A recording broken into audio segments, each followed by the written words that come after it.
The one thing that I'm really, really convinced of is if you chase everything, you'll catch nothing. You're listening to the Building a Coaching Culture podcast. If you need to compete and win in the 21st century labor market as an employer of choice, this podcast is for you. Each week, we share leadership development, coaching, and culture development insights from leading experts who are developing world-class cultures in their own organizations. And now, here's your host, J.R. Flatter.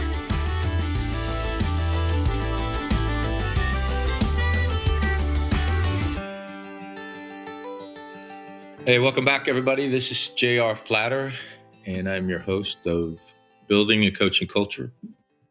I'm here with the famous Lucas Flatter, our co-host. Hello. So just reminding ourselves and everyone else, talking to leaders of complex organizations that are trying to create a coaching culture to be competitive in this 21st century hyper-competitive labor market. How do we attract world-class talent, keep world-class talent? So one of the things I've been thinking long and hard about is, and I know this sounds cliche, but this relationship between why I do what I do, the demographic that I'm focused on serving or called to serve maybe, and then the niche, depending on what part of the world you're from, that I'm serving. So I want to have a conversation about the intersection of why, demographic, and niche or niche. Mm-hmm. Which is funny. I don't know if you've been to Barcelona, but you're driving down one of the main avenues in Barcelona. There are literally hundreds and hundreds of niche graves carved into the side of the rock as you're driving down this major highway, which is the origination of the word. It was your place of rest carved into something, was your niche. And so every time I talk about this, I think about Barcelona. Yeah, that puts a morbid spin on the whole thing. Yeah, somebody invited me to go on a tour of the catacombs in Rome. I'm like, I don't think so. I think I could live without that one. Yeah, that's the beginning of an Edgar Allan Poe. So the why, I've just reread Simon Sinek, Start With Why, which I think is a fundamental book if you're exploring these kind of things. Let me grab it. If you're asking these questions, and I hear it come from several different angles. Your why is what gets you out of bed in the morning. Your why is what motivates you. Your why is your calling. And I think all those things are true. The demographic, the why, and the niche. So to differentiate those three, the why is the why. Why do you get out of bed? What excites you? Why are you still motivated? And then the demographic is the with whom. So that's the audience. And then the third one is the niche. And so the niche is the what? What's the product? Mm-hmm. Here's another book we'll throw into the mix. This guy wrote this amazing short book, Nail Your Niche. And I highly recommend it. But one of the things he talks about, which is so true, if you build it, they will not come. You got to tell them you exist. That's terribly challenging because you and 10,000 other voices are trying to break through the same fog of communication. But the one thing that I'm really, really convinced of is if you chase everything, you'll catch nothing. Mm-hmm. And so by going through the pain, the frustration, the time to identify very clearly those three things, what's my why, therefore who am I serving, and therefore what am I delivering, why, demographic, niche, you can then say, who am I speaking to? So every LinkedIn post, every tweet, every Facebook post, every, what do you call it on Instagram? I'm showing my boomer ignorance. Every time you publish on Instagram, wherever you're at, what's the latest one that the Gen Zs and younger? TikTok, yeah. Everything you're doing on it is speaking to those three things. And if it doesn't, then you don't. We have a saying called chasing the bright, shiny object. If your post is chasing a bright, shiny object, you didn't really write those three clearly enough. and you're probably wasting your time and energy. So in that regard, breaking through this fog of communication, the more you work to sharpen those three things, the more likely you are going to be to find somebody to come to this thing that you've built.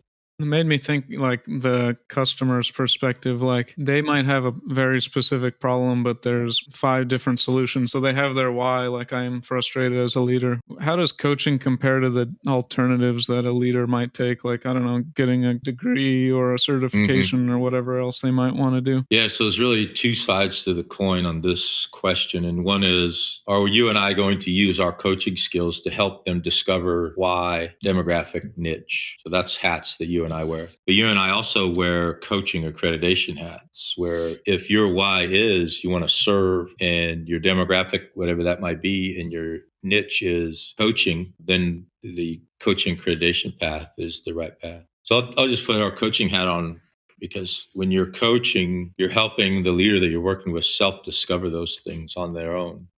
So when you and I are coaching, we're in the passenger seat, and the leader we're working with is in the driver's seat. To quote Liam Neeson, you and I have a particular set of skills that help them facilitate discovery of those. So you're surreptitiously coaching me, asking me open-ended, self-exploratory questions, and my mind is putting things together that it wouldn't otherwise without those open-ended questions. So you're not guiding me anywhere. You're using your coaching skills to facilitate me discovering things I need to do. You may serve as an accountability partner with your coaching role. So at the end of this, what are you prepared to commit to before we meet again, or in the next year, or in the next quarter? And then help me stay accountable to those things. So, having been a leader for 40 plus years now, I have a lot of stories, I have a lot of experience, but I'm not you. And I never will be you, even though you and I have lived together your whole life. I don't know your life experiences. You have a different wife than I have. You have a different child than I have. You're the one who knows those things best. And so as your coach, I would use my skills to help you discover your path, your why, your demographic, your niche. So all 3 together, we've kind of talked about each one a little bit. Sure. How do you look at Two Roads leadership in relation to the niche and the demographics and why? Yeah, I think in some way they're separate and distinct from me as an individual. I'm the lead facilitator on most things we do. So this cohort we just kicked off for the Australian boot camp last weekend. So the company, the organization has a very different focus than me as an individual. The process is just as valid for an inanimate corporation as it is for a living, breathing human. So you and I should revisit or clarify or further articulate what's the why of 2RL, what's the demographic that 2RL is serving, and what are the products. This is one of the things when you really dig into Find Your Why from Simon Sinek. At least this is my takeaway. He was talking to corporations much more than he was talking to individuals. And his favorite topic is Apple. He keeps talking about Apple's success, Apple's sustained success across many different product lines. And it was because they always knew their why as an organization. But the way he defines it for a corporation is very different than you would define it for an individual. Because the why for the corporation is it enduring? Can it survive changes in technology? Can it survive changes in culture? A lot of the people you and I work with are one-person businesses. When you think about it as an individual, what gets you up in the morning is very different than what's enduring for a corporation. I kind of got the same takeaway there, where we even talk about an example where like the company makes like bullwhips or something like for like horse travel. And then, when the automobile takes over, like if their why was to help facilitate travel, they would have jumped on that industry. But yeah, that's a pretty big leap to think that I was making leather horse whips and that I could make a why that would endure the transformation from horse to car. I'm in the transportation propulsion business, perhaps. And so instead of horsepower, I'm going to gas power. Yeah, it's an extreme example, but no, it is. And I think it's very valid, though. Yeah, most examples, it's like maybe you have 10 products that are, not focused on your why and you pare them back, but not that you have to change industry so drastically. Yeah, I don't know if anybody survives that, to be honest with you. Mm-hmm. Now, I do look at Apple, Microsoft. They've endured because they kept a broad enough focus and were able to pivot. There's tons of literature on the innovator's dilemma, the founder's dilemma. A lot of those really great works talk about why is it so difficult to do that.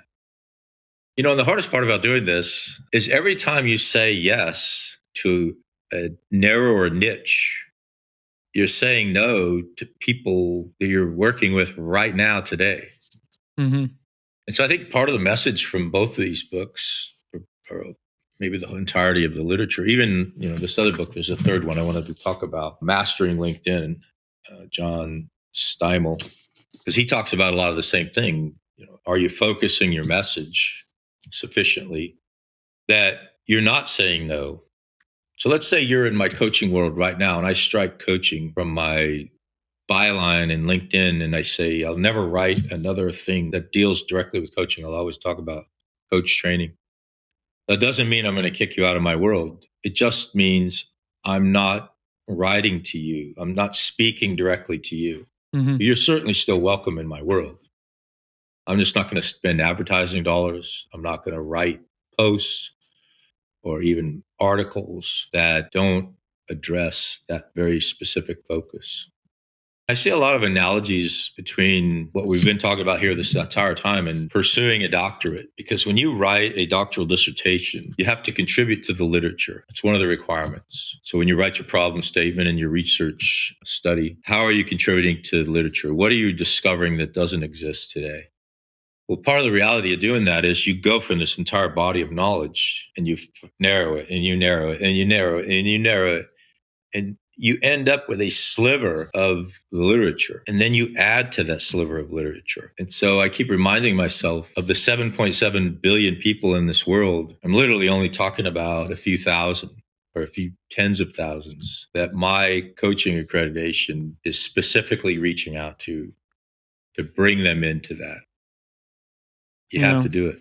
Yeah, I mean, it's like, if it was like intuitive, you might have already done it yourself without getting advice to do it. Like it's always frustrating to like adjust something that you're already used to doing. Yeah. And, in a couple sentences, you've really described why people need coaches, right? Why would somebody that's been leading for 40 years, CEO for 15 years, need to talk to anybody about what you want to do next? I was just talking to Rosalie a few minutes ago about the common sense phenomenon. Part of the magic of coaching is the common sense phenomenon. And that is once you see something, you're like, oh yeah, that's coaching. But until you've seen it, until you've participated, until you've experienced the magic, you're like, yeah, that'll never happen. So you've just described why we recommend people get coaches and the value you can bring to the market as a coach. Well, that concludes this episode of Building a Coaching Culture. I truly hope that this episode was helpful to you. If it was, be sure to follow us wherever you listen to podcasts. Maybe stop and give us a rating or a review and share this podcast with someone who might find it helpful as well. Thanks again, and we'll see you next time.